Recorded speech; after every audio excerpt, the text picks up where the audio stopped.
انا خلل، انا انسحبت وطلعت شلت، يمكن قلت انا خلل، يمكن اسمعني يا كابتن الله يخليك، عوف الاتحاد لا تدافع عنه. انا اتحاد هم اصدقائي، كلهم اصدقائي، كلهم عشت وياهم 13 سنه، 16 سنه انا ويا الاتحاد، وكلهم اخواني وبالحلوه وبالمره وبالهذا، بس اكو شيء لازم ينقال، اكو شيء لازم ينقال. لا ما اقطع، انا ما اقطع، غير احكي اللي بقلبي. انا هسه من تقول لي يعني الاتحاد راحوا ونطوا فلوس، على شنو نطوا فلوس؟ ما محتاج، هسه انا اخابرهم ما نعطي الفلوس مال الاتحاد اللي منطيني ليش قال 6 ملايين مال اكل ما اكل، هذا مو مبلغ. انا دا احكي لك على كرة القدم يحتاج لها دعم مادي. دعم مادي شلون؟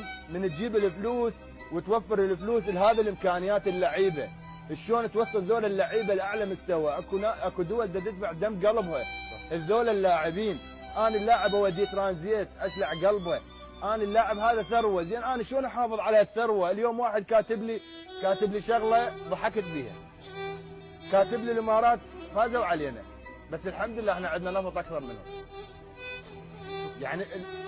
يعني حتى العراقيين يحسون بالحرقه اللي بداخلهم.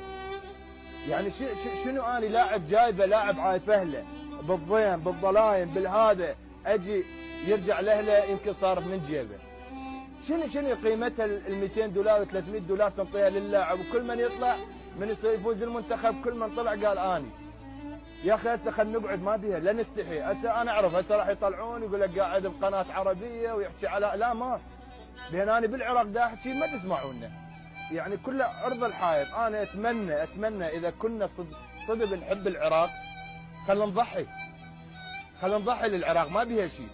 يعني ما يحتاج. يعني انا هسه انا واحد من الناس يريدون في اي مجال اشتغل ما اخذ فلوس، وحتى لو انا اخذ فلوس اخذ شيء رمزي، لكن الاكثر نطي للموهبه، لان هذه الموهبه حرامات. هذه تعرف شنو هاي؟ فرحه 38 مليون، فرحه 38 مليون. هاي الموهبه تعرف شنو؟ من تسقلها، من تدفعها للامام، من تجيب لك انجاز، هاي تعرف شنو تفرح 38 مليون. تعرف ايش كبرها يا رب العالمين؟ تعرف ايش كبرها انت اللي تسويه؟ بس انا شو احكي؟ ما تقول لي شو احكي؟ شو اقول يعني؟ كفيت ووفيت والله، كفيت ووفيت. انت اللي حكيت.